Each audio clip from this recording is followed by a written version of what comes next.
Bienvenue dans le podcast Kilo Émotionnel, le podcast qui t'aide à décoder les vraies raisons qui te poussent à trop manger.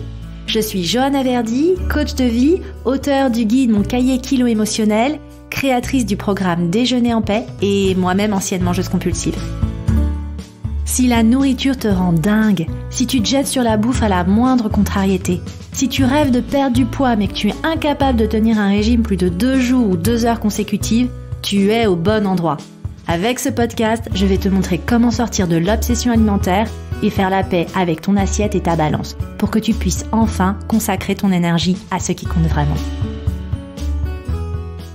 Hello et bienvenue dans ce nouvel épisode du podcast Kilo Émotionnel qui a atteint la première place dans la catégorie alimentation sur Apple Podcast depuis 30 jours. Wouhou! Donc je voulais te remercier en tout cas pour ta présence ici. Évidemment pour moi c'est toujours des sentiments un petit peu mitigés parce que une partie de moi préférerait que tu ne sois pas là, que tu n'aies pas de relation conflictuelle avec la nourriture, mais une autre partie de moi se dit que en fait c'est la preuve que ce podcast t'aide. Ce podcast t'aide à avoir des prises de conscience, ce podcast t'aide à avancer, peut-être à te sentir moins seul et moins détraqué et un peu plus connecté à toi, tes sensations alimentaires et ta valeur. Et il n'y a rien qui puisse me rendre plus heureuse. Donc sois de nouveau la bienvenue dans ce nouvel épisode. Alors, si tu es ici encore aujourd'hui, il y a de fortes chances que tu vives une forme de dissociation. En apparence, t'es une femme forte. Les gens disent de toi que t'es solide, que t'es solaire, que t'es quelqu'un d'indépendant, de fier, et que finalement on a l'impression que t'as pas vraiment besoin des autres pour mener ta barque. Mais en réalité, au fond de toi, tu te sens ultra sensible au regard des autres.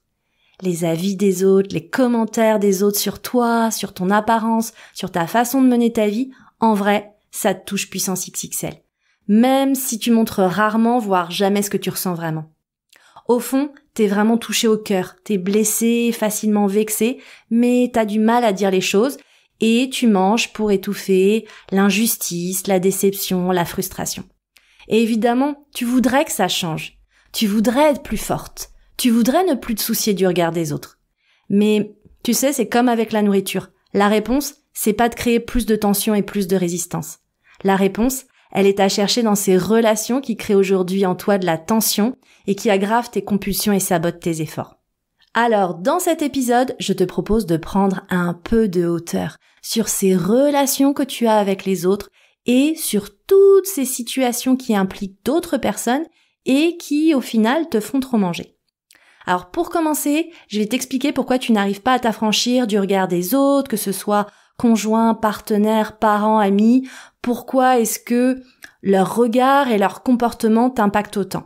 Et ensuite, je te révélerai les 7 habitudes que tu as certainement avec les autres et qui te font trop manger. On parlera aussi des personnes qui sabotent tes efforts et aggravent tes compulsions.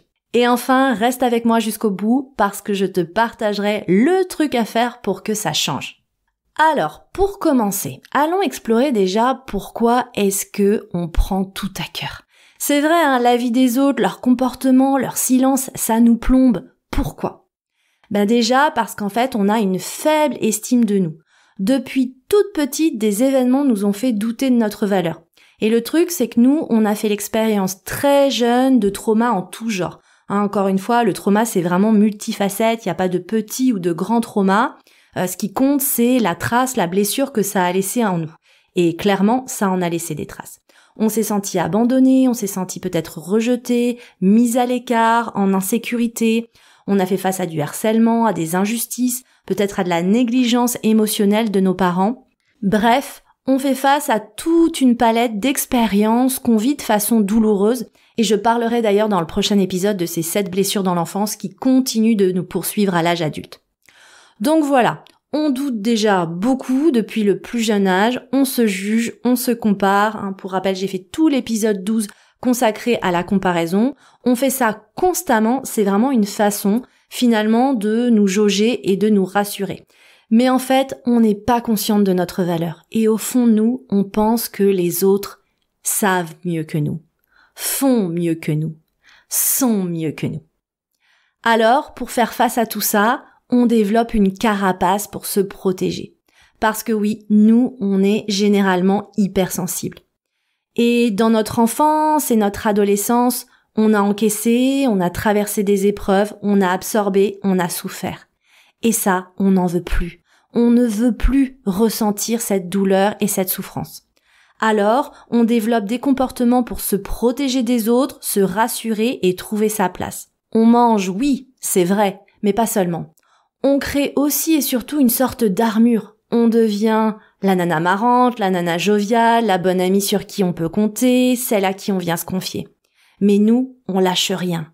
On dit rien. On a beaucoup de mal à s'ouvrir. Et malheureusement, tout ça, ça ne s'améliore pas avec le temps. Au contraire, ça s'aggrave. Cette carapace, on continue de la développer, ça devient littéralement une armure en pensant que ça nous protège. Et en fait, pas du tout.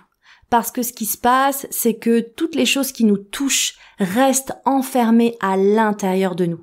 Cette carapace, cette armure, c'est comme si finalement, elle avait malgré nous une sorte de porosité. Les choses nous traversent, elles restent avec nous, dans notre cœur, dans notre âme, dans notre ventre aussi. On continue de les porter littéralement dans tout notre corps.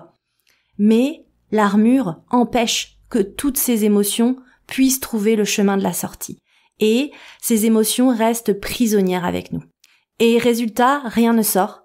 Et c'est nous qui souffrons. Et plus tu essayes de te protéger, plus tu es frustré, déçu, vexé, heurté dans tes sentiments. Et plus toutes ces émotions bouillonnent en toi et te détruisent finalement de l'intérieur. Le résultat de tout ça, c'est que dans la vie, t'as probablement du mal à faire confiance aux gens et tu as du mal à dire ce que tu ressens vraiment. Et le paradoxe, c'est que cette prison dans laquelle tu te mures toi-même, elle fait que rien ne change. Rien ne change et les autres continuent de répéter les comportements qui te font du mal. Et pour illustrer ça, je voudrais te partager un exemple concret, c'est celui de Mathilde, une de mes coachées avec qui je m'entretenais il y a quelques semaines sur une situation qui l'avait mise inconfortable. En fait, Mathilde, elle est mère de 2 jeunes enfants, elle a un petit peu mis entre parenthèses sa vie sociale au cours des derniers mois, voire des dernières années, et vraiment c'est devenu sa priorité. Et il se trouve que là, super, elle a commencé à mailler avec une autre mère d'élève qui très gentiment lui propose de passer un moment au bord de sa piscine. Elle lui dit tiens samedi mon mari sera pas là, viens à la piscine vers 9h30 10h avec les enfants, ce sera chouette, on pourra papoter, les enfants joueront ensemble, donc super. Donc génial, sur le papier parfait. Mathilde elle est toute contente, elle se prépare, elle prévient les gosses qui sont surexcités, les sacs sont prêts, etc. Et puis à 9h30, donc juste avant de partir, son ami lui envoie un message en lui disant « Écoute, désolé, en fait, je viens de penser que je devais passer à la banque, je dois aller en centre-ville, donc disons plutôt 10h30, mais je te renvoie un message pour te confirmer que je suis de retour chez moi. » Ok, donc là, tu mets en stand-by les gosses. Celles qui ont des jeunes enfants savent à quel point mettre en stand-by des enfants pendant 30 à 60 minutes, c'est déjà quand même un challenge en soi. Et puis, le temps passe, 10h45, 10h50, 11h. Finalement, son ami, enfin, la tient au courant. C'est bon, tu peux te mettre en mouvement, je suis de retour chez moi. Et le truc, c'est qu'en fait, l'une comme l'autre savaient qu'elles allaient devoir se quitter à 12h30. Donc, elle y va quand même, elle râle avec ses petits poings serrés, et ça la saoule la situation, d'y aller juste pour 1 heure, ça la saoule. Mais c'est une nouvelle amie, elle a pas envie d'être jugée, d'être critiquée, donc elle a envie que ça marche, elle y va. Elle y va, elle passe un bon moment, etc. Et puis elle se quitte. Et à la fin de son récit, elle me dit « Bon, ça va pour cette fois, mais elle a pas intérêt à me refaire le coup. » Et là, j'ai eu un temps de pause et je lui ai dit « Mais évidemment qu'elle va te refaire le coup. Évidemment. Et pourquoi évidemment ? Mais parce qu'en fait, à aucun moment tu lui as dit que ça te posait de problème. Donc au contraire, tu lui as envoyé l'information que elle pouvait prioriser son agenda et son planning et que toi, tu t'adapterais à elle. Donc, par l'absence de message, l'absence de communication, l'absence de partage en fait, que Mathilde s'était retrouvée dans une situation pas confortable, eh bien en fait, elle prépare le terrain pour la suite. Elle conditionne cette relation pour qu'elle soit dysfonctionnelle et que sur le long terme, en fait, ça l'épuise. Et du coup, en ne disant rien, évidemment, rien ne va changer et son amie, elle va continuer de répéter le même comportement qui lui fait du mal. Tu vois où je veux en venir ? C'est pareil avec ton conjoint. Tu as peut-être du mal à déléguer. Tu fais peut-être tout toi-même. Mais tu te sens épuisé et vidé et tu développes du ressentiment qui ne t'aide pas à avoir une relation de couple épanouissante. Bref, tout ça pour te dire que, contrairement aux apparences, le problème ne vient pas que des autres, mais aussi de notre incapacité à communiquer nos besoins et à leur faire confiance, dans leur capacité à eux à recevoir notre message. Car finalement, pour faire confiance aux autres, il faut d'une certaine façon être capable de se faire confiance à soi. Oui, si la personne ne réagit pas parfaitement, si la personne ne fait pas parfaitement, si l'autre se trompe, si l'autre se vexe, est-ce que moi, je vais être capable d'accueillir cela ? C'est ça aussi la vraie question. En tout cas, si tes relations avec les autres sont vraiment une source de stress, d'anxiété, de tourment, de déception, en fait, il y a de fortes chances que tu aies vraiment des habitudes toxiques que tu continues de pérenniser avec eux. Et c'est la raison pour laquelle maintenant je voudrais vraiment t'aider à mettre la lumière sur 7 habitudes que tu as sûrement avec les autres et qui font que tu développes avec eux des relations qui ne t'épanouissent pas, qui ne te nourrissent pas et donc qui te font manger et aggravent tes compulsions. Alors clairement, il y a des passerelles entre les différents cas, circonstances, protagonistes des différentes situations, mais je vais essayer de te donner 7 illustrations concrètes pour que tu captes bien globalement le message que j'essaye de te transmettre aujourd'hui. Alors, la première habitude toxique que tu as peut-être, c'est que tu te comportes comme le parent de ton parent. Qu'est-ce qui explique ça ? Il se peut que un de tes parents ait été dans une position, on va dire, de fragilité à un moment de sa vie. Peut-être que ta mère a été fragilisée psychologiquement par un décès ou par un divorce, ou par exemple par la naissance d'un nouveau-né. Et elle était plus forcément capable de gérer, donc effectivement, t'as pris d'une certaine façon un petit peu le relais. Peut-être que t'es enfant unique et qu'encore aujourd'hui, tu penses que tu peux pas quitter la ville parce que ton père a que toi. C'est une situation aussi, être le parent de son parent qui survient quand on est l'aîné d'une fratrie. On a vu nos parents déborder, notamment notre mère, et du coup on a pris le relais et on est un peu devenu le 3e parent dans le couple. Donc, quelle que soit la situation que tu aies vécue, en fait, il se peut aujourd'hui que tu te sentes responsable du bonheur des autres, que tu te comportes vraiment comme le parent de ton parent ou de tes parents. Et pourquoi ça, c'est un problème ? Parce que ça crée en toi le sentiment que personne ne prend soin de toi. Et d'ailleurs, c'est probable qu'aujourd'hui, tu reproduis ce comportement en prenant soin de tout le monde, au-delà de ta famille, de tes parents, peut-être que tu maternes ton mec, tes amis. D'un côté, ça te fait du bien, parce que prendre soin des autres, materner les autres, ça te fait te sentir en sécurité. Mais au fond, en fait, tu donnes tout aux autres et il n'y a plus d'énergie pour toi, pour prendre soin de toi et de ton propre bonheur. Alors forcément, tu manges pour retrouver un peu d'énergie, un peu de réconfort, un peu d'ancrage. La deuxième habitude toxique, c'est que peut-être tu mets, par exemple, tes parents sur un piédestal et tu les laisses s'impliquer dans tes choix. Tu les laisses gérer ta vie. Du coup, tes parents, ils donnent leur avis sur tout. Peut-être que ta mère, elle est sur ton dos au sujet de ton poids. Peut-être que tes parents te disent « Oh là là, c'est trop risqué de te mettre à ton compte et de lancer ton business. » Et tu les mets tellement sur un piédestal que leurs attentes et leurs avis dirigent littéralement ta vie. Et tu vois, si tu te retrouves dans ce genre de situation où tes parents ont vraiment contrôlé ta vie, que tu les as mis sur un piédestal, que tu as une énorme estime pour leur avis et leur jugement, ce qui se passe, c'est que finalement, c'est pas anormal que tu te tournes vers la nourriture. Parce que manger trop, c'est finalement une des rares choses que tu contrôles. Et souvent, dans ces cas-là, t'as peur de manger devant tes parents, mais c'est un truc que tu peux faire en cachette. Et si tu te reconnais là-dedans, je voudrais juste te rappeler que, oui, peut-être que quand t'avais 5 ans, tes parents savaient ce qu'il y avait de mieux pour toi. Bon, et encore, ils ont pu se tromper. Mais aujourd'hui, tu es adulte. Et aujourd'hui, personne ne sait mieux que toi ce qui est bon pour toi. Tu as la possibilité de faire les meilleurs choix pour toi aujourd'hui. Donc ça va être un gros travail à faire sur l'assertivité et la confiance. Alors ensuite, pour passer à l'erreur numéro 3, on va changer de perspective, on va aller du côté de la sphère amicale. Et peut-être qu'aujourd'hui, tu fréquentes les mêmes personnes depuis toujours. Peut-être que tu te forces à garder quelqu'un dans ta vie parce que tu connais cette personne depuis toujours.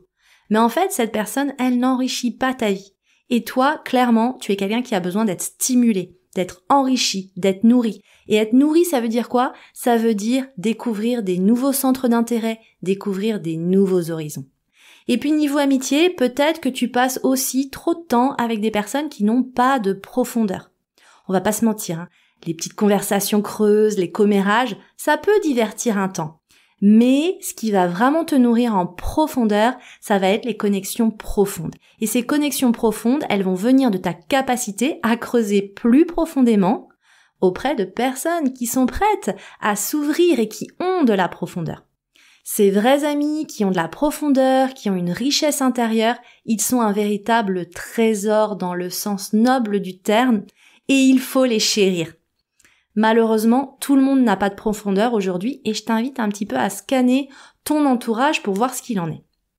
Et puis enfin, niveau entourage aussi, peut-être que, encore plus grave, tu gardes des personnes qui sont carrément toxiques dans ta vie. Tu sais, cette copine qui passe son temps à se plaindre mais ne t'écoute jamais. Ou alors cette collègue qui passe toute l'heure du déjeuner à critiquer la boîte. Ces personnes, elles te tirent vers le bas et elles plombent ton énergie. Elles te sucent la moelle. Tu ressors de ces rencontres complètement affamé, dénutri, tu as donné plus que tu n'as reçu et évidemment, tu vas avoir envie de manger pour compenser. Personnellement, je ne compte même plus le nombre de rencontres que j'ai vécues autour de la nourriture, que ce soit déjeuner, apéro, dîner, avec des personnes toxiques. Et puis quand je sortais de là, j'avais beau avoir beaucoup mangé, bien assez mangé, je n'avais qu'une obsession en les quittant, c'était de trouver un Franprix, un Monoprix ou une épicerie pour acheter mon aliment doudou préféré, qui est la tablette de chocolat Côte d'Or lait noisette, et vraiment de m'empiffrer littéralement, de me remplir parce que au fond, je me sentais vide après nos échanges. Donc encore une fois, c'est aussi l'occasion de scanner ton entourage. Est-ce que tu as juste en m'écoutant identifié une ou plusieurs personnes toxiques que tu gardes dans ta vie? Alors ensuite, plus globalement, l'erreur numéro 6 que tu fais peut-être, c'est que, en fait, au final, tu sais pas dire non. C'est peut-être que tu as peur de déplaire ou tu as peur d'être critiqué, d'être rejeté. Puis bon, au fond de toi, ça fait plaisir, ça te fait plaisir de faire plaisir aux autres. Bah oui, sur le moment, c'est toujours sympa de voir l'autre content et satisfait, de le voir sourire et dire merci, on va pas se mentir. C'est gratifiant, ça nous procure un mini rush de plaisir à nous aussi. Mais évidemment vient ensuite le temps du regret et le temps de la colère, quand on réalise qu'on a dit oui un peu trop vite et qu'on va devoir sacrifier quelque chose de plus important, que ce soit notre sommeil, notre séance de sport, notre temps libre ou un moment en famille, pour pouvoir honorer ce nouvel engagement. Alors rappelle-toi qu'en disant oui aux autres systématiquement, tu dis aussi non à toi, à ta santé, à ta famille, à tes priorités, à tes projets, et au final, c'est toi qui paye l'addition. Et l'habitude toxique numéro 7 que tu as certainement, c'est que tu attends que l'autre te valide. Et ça, typiquement, ça s'applique parfaitement à ta relation avec ton conjoint. Est-ce que t'as conscience que peut-être que t'attends désespérément une validation de ta valeur, de ta beauté, de ta féminité? Peut-être que t'es dans une posture d'ailleurs paradoxale, à la fois ultra contrôlante, tu veux tout faire toi-même, tu t'épuises dans le processus, mais il y a une gratification aussi à être une superwoman et une partie de toi voudrait être célébrée pour ça. Et puis, à la fois, en fait, on voudrait que notre partenaire, il soit capable de lire en nous, de lire dans nos pensées et de se rendre compte qu'on est vidé, qu'on est épuisé, qu'on a besoin d'aide, qu'on a besoin d'attention. Ce que j'entends souvent, c'est oui, surtout vu le nombre d'années qu'on a passé ensemble, il devrait savoir, il devrait s'en rendre compte. Mais la réalité, c'est que ce n'est pas le cas. Ton conjoint ne lit pas en toi comme dans un livre ouvert, ton conjoint ne sait pas ce qu'il se passe dans ta tête. Donc toi, tu te retrouves encore une fois déçu, dans l'attente, t'es épuisé et tu manges pour te réconforter. Et évidemment, tu le fais en cachette, ça je t'en parle en détail dans l'épisode 4 du podcast. Mais il y a aussi une partie de toi qui a envie de se sentir séduisante et aimée. Donc tu veux aussi maigrir ou rester mince, aussi pour continuer d'être validée, aimée et acceptée par ton conjoint. Et ça crée vraiment un cercle vicieux entre restriction alimentaire et compulsion alimentaire dont tu ne sors pas indemne. Alors, à ce stade, tu te dis peut-être, bon, ok Joanne, mais je fais quoi pour que ça change ? En fait, je voudrais te partager pour t'aider un mantra, j'appelle ça un power mantra, on va dire, un mantra vraiment puissant que je t'invite à te répéter aussi souvent que possible. Et cette phrase, donc un mantra, c'est une phrase positive, encourageante, qui est là pour t'aider à casser les anciens schémas comportementaux et à venir instiller en toi, on va dire, une nouvelle énergie vibratoire, une nouvelle envie. Donc, ce mantra est le suivant. Mes besoins sont aussi importants que ceux des autres. Mes besoins sont aussi importants que ceux des autres. Aussi importants. Ça veut dire ni plus important, ce serait ça l'égoïsme, se placer au-dessus des autres, avant les autres, ni moins important non plus. Sinon là, tu deviens une sorte d'esclave ou de serpillière pour tout le monde. Alors il est vraiment temps de te connecter à tes besoins et de les communiquer avec les autres, parce qu'encore une fois, personne n'est dans ta tête. Voilà pour l'épisode d'aujourd'hui. Alors j'ai essayé vraiment d'être synthétique dans les mécanismes qui reviennent le plus souvent, mais on va pas se mentir, ça reste des mécanismes comportementaux complexes qui ont été souvent tellement intériorisés que c'est difficile de s'en décoller. C'est pour ça que si tu veux aller plus loin, n'hésite pas à rejoindre la liste d'attente de mon programme Déjeuner en paix qui démarre en janvier, avril et septembre et que j'encadre personnellement. Dans le programme, on travaille vraiment sur les racines de notre relation dysfonctionnelle aux autres, sur notre communication, sur notre identité, pour ne plus avoir besoin de manger pour se sentir légitime et trouver sa place. On travaille aussi sur des scripts concrets pour rétablir des dynamiques relationnelles saines avec les autres, que ce soit les parents, le conjoint, la famille, les amis. Et puis c'est aussi utile si tu es célibataire et si tu veux faire les bons choix et poser les bases d'une relation saine et épanouissante qui ne te fera pas dévorer le contenu de ton placard et de ton frigo. En tout cas, j'espère que cet épisode va t'aider à accueillir avec plus de bienveillance les raisons pour lesquelles tu as parfois une irrépressible envie de tout dévorer après avoir passé du temps avec certaines personnes. Et j'espère aussi que tu auras compris que ce n'est pas juste la faute des autres. Tu es complice des relations dysfonctionnelles qui se sont instaurées car tu les as acceptées sans rien dire. Mais tu es aussi celle qui peut y mettre un terme en mettant des limites saines, en prenant des distances ou en ayant enfin les conversations tant redoutées mais nécessaires. Tu aimes ce podcast et tu as envie de le soutenir et de me soutenir dans mon travail, rien de plus simple. Il te suffit de laisser une petite pluie d'étoiles ou un gentil commentaire sur Apple Podcast. Encore une fois, moi en fait tout ce love, je le reçois avec grand bonheur et ça continue de m'encourager dans mon travail et dans ma visibilité. Et je te donne rendez-vous dans le prochain épisode. Je te parlerai d'un sujet qui me tient vraiment à cœur et qui, selon moi, est vraiment fondamental pour bien comprendre les racines des kilos émotionnels et espérer s'en libérer. Ce sujet, ce sont les blessures émotionnelles de l'enfance qui continuent de perdurer à l'âge adulte. Je t'expliquerai comment elles se créent, comment elles se manifestent aujourd'hui et pourquoi tu te tournes vers la nourriture pour t'aider à porter cette charge. Je te remercie pour ta présence et je te donne rendez-vous au prochain épisode.